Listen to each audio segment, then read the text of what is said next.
Join me right now is UFC welterweight Randy Brown. It's like deja vu, but not in a good way. What's going on, man?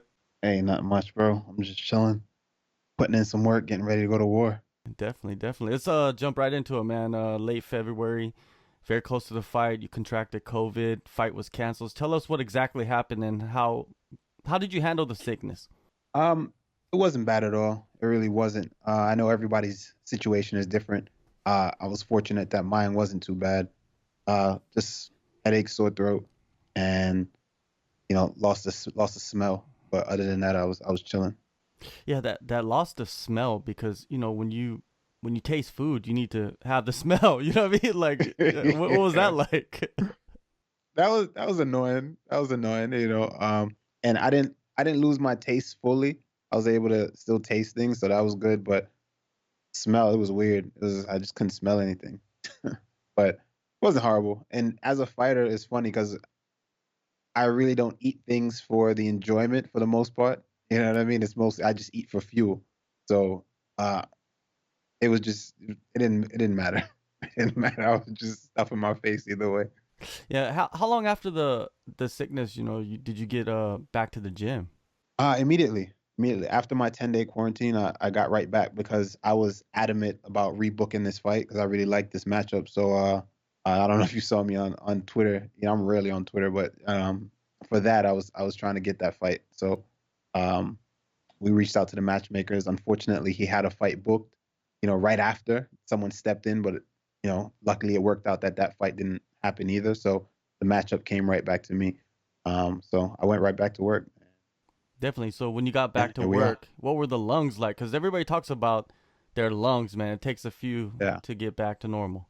It was annoying for a little bit, but like I said, it didn't affect me too bad. It didn't affect me too bad, but it was annoying. It did affect me. Early on, I was very tired, but um, I was able to rebound when I had 6 weeks after again. So after the first 2 weeks, I was good to go. So basically, you had two training camps for Cowboy. How's that impacted you? I have some of my best performances when that happens. That seems to be a theme of my camps for some reason. It happened a couple times in my career, and I've had some of my best performances. So I'm very adamant about having longer camps, and it just worked out that I did have a long camp anyway. So it was perfect. I'm one of those guys who likes I like 10-week camps, 8, 10-week camps. Fuck it, 12 weeks. I love it. That'll give me the ideal amount of time to prepare and be optimal to where I know I can be. You're an outlier because most guys they don't want to go through that long of a camp I know. at all. I know. But you like that grind, man. You like it. Does Yeah, it? Do you man. get a sense of confidence from that? Absolutely. 1000%. That's where your confidence comes from is in your preparation. And for me, preparation is everything, you know what I mean? And not to say that I'm out of shape and ain't doing shit in between fights, but uh you're just not preparing specifically. There's no specificities, whatever. You know what I mean, Yeah, yeah, right? yeah. There's no specific training, Hmm. right? There's no specific training when you don't have an opponent. You're just kind of just trying to raise everything up all the way around, like trying to improve your grappling, trying to improve your striking. There's no target thing that you're trying to develop in that moment. So um, when you get that long kind of time like that, you're able to. The human body can do a lot of things, man. It's amazing, and you can push yourself and tweak and really grind and get your body to that point where you can do this thing uh, exceptionally for 5, 25, 30, an hour, however long, however target time that you target, you can put your body through it and mold your body to be able to do that one thing for that amount of time. And that takes time. That doesn't just happen in 6 weeks. That doesn't happen in 4 weeks. You need time to do that. So I'm happy with the time that I got.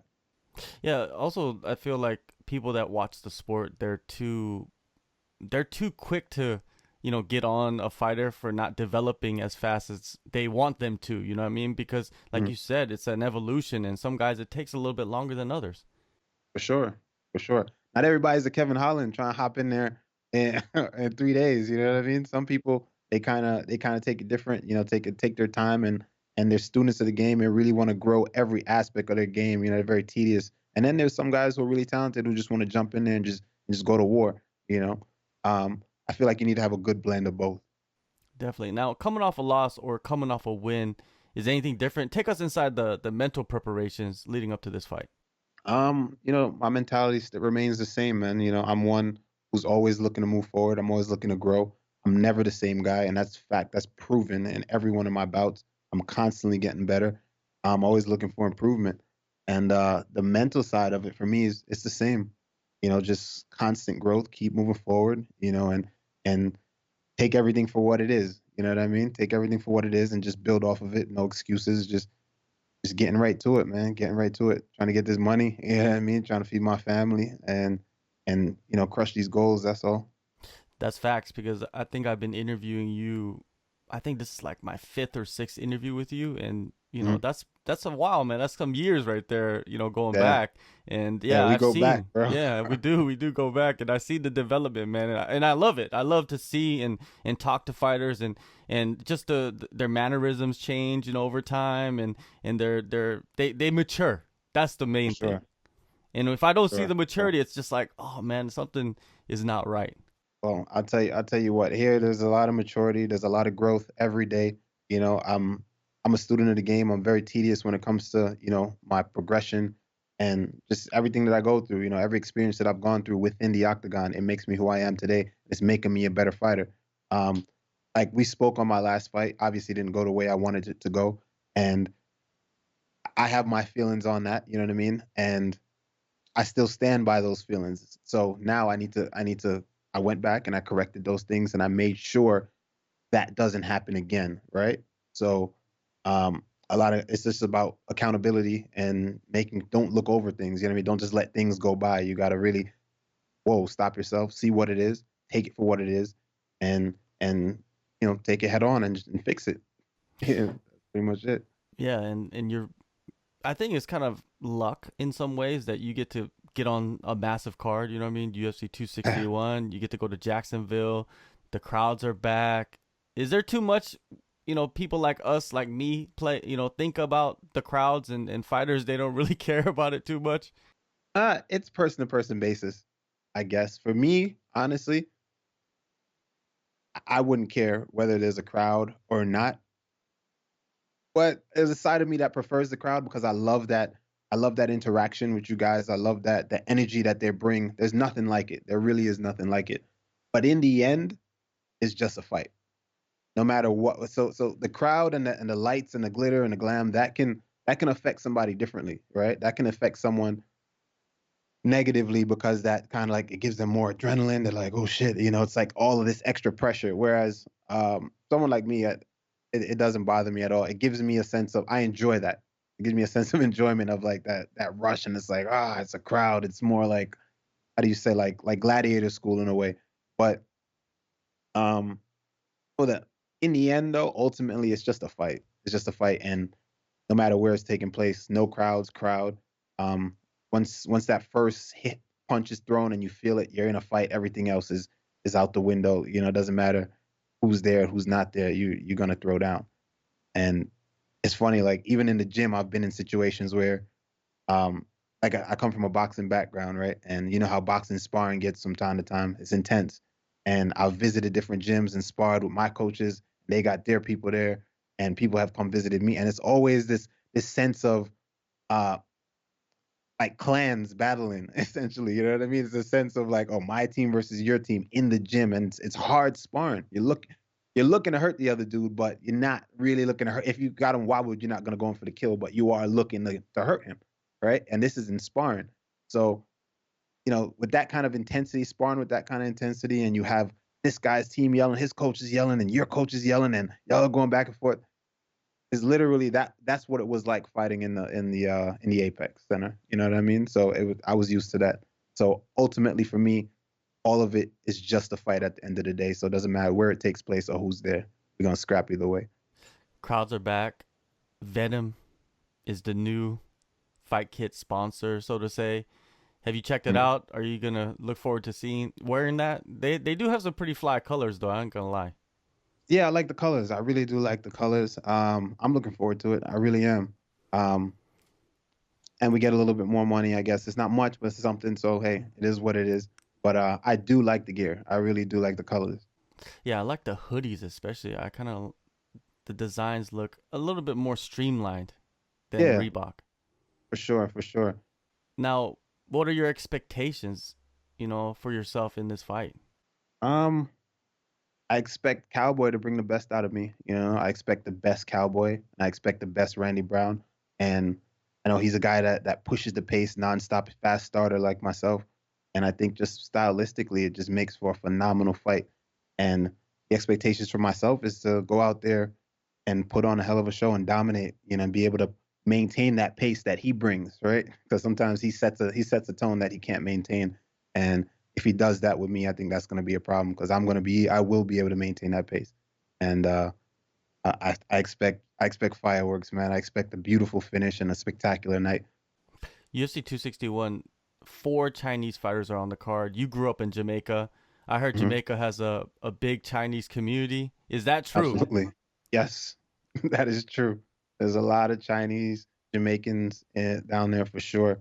Um, everywhere in Jamaica, and they speak patois. You Yeah. you would not even know, like nobody else. So, yeah, man, it's it's a big Jamaica. It's a big Chinese presence in Jamaica for sure.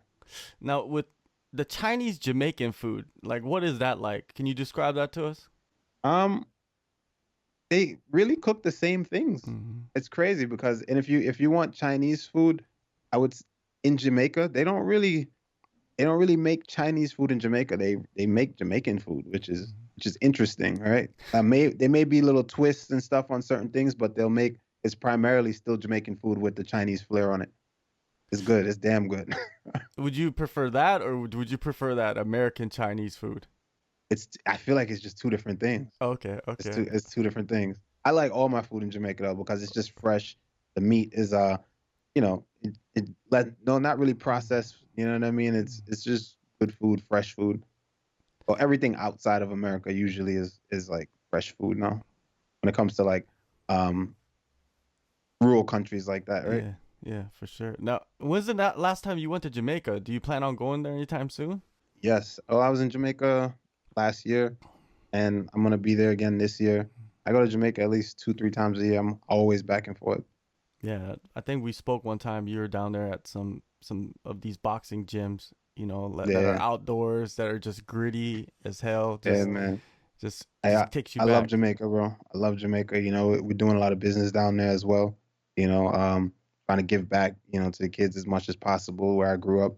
So I'm always back and forth. Me and my brothers down there, So I'll be there. I'll be there after my fight, and I'm always there. Yeah, it seems like fighters are getting into more of the charitable aspects of the sport, I guess, like using their platform to go help kids. Is that what you were alluding to earlier about going out there and helping people? Yeah, for sure. Just going back and it's one thing to give back, right? I saw someone wrote this on Instagram. I think it was heavyweight boxer. He wrote this, and I was like, wow. He posted this actually a couple of it was yesterday or today. I don't remember, but he said it's one thing to give back, but it's one thing to go back and show and give your presence if you don't have much to give back, right? Because your presence does something else. You know what I mean? Your presence gives. I feel like your presence gives people more encouragement than just setting up a facility, right? Your presence at actually teaching and being there and showing them like, hey, I'm from here. You know what I mean? And look what I was able to do. Look what I was able to accomplish. You know what I mean? So it's not limited to just what you see on TV or just what you see on social media. It's like this is accessible for you too. You know what I mean? You can grind and get it done same way. So when I'm there, I feel like it makes it more real for them. For sure. Now, with the main event on this card, you got Kamaru Usman rematching Jorge Masvidal. Do you think that was the title fight to make?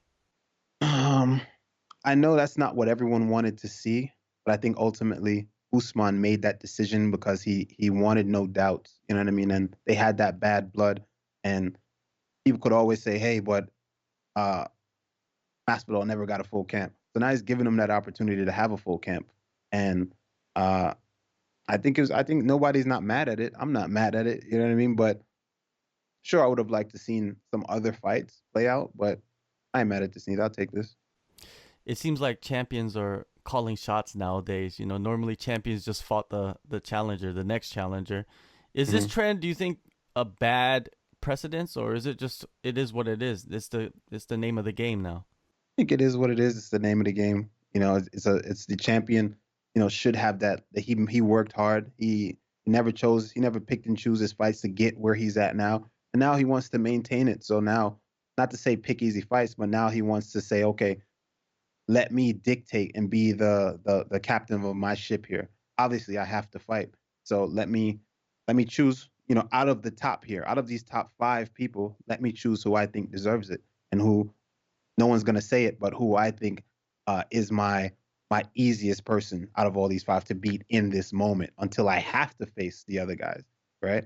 So they're not gonna say that, but I think that's what it is. If you had to throw money down on this fight, where would you sway to? Which side? It's a tough one, man. It's a tough Mm. one. If Masvidal truly didn't train that last time, he wasn't in camp for anything, and he wasn't in shape, and he showed up and did what he did. I'm not taking away, it's a very high possibility that he could get it done. Mm. And it could be an ugly, drawn out fight, but if that wasn't the case and he did train and it ended up just him saying that and he got worked over how he did anyway.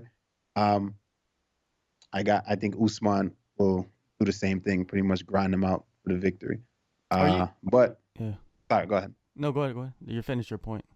But I wouldn't be surprised if either of them take it. That's just how I feel with it, But I'm leaning towards Usman. Now, with throwing money down on sports, is that something you do from time to time? No, Oh, you're not into, or do you even no, look no, at no, odds of fights or anything like that? not really. I mean, on my show, Mhm. I do the show on Of Twitch every course. Friday and Sunday, and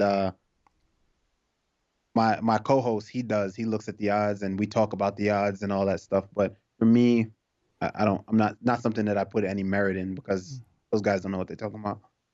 Yeah, we've seen that a lot of times. Yeah, they don't. I put zero merit in that, bro. I just kind of like, oh, okay, cool. This guy's the underdog.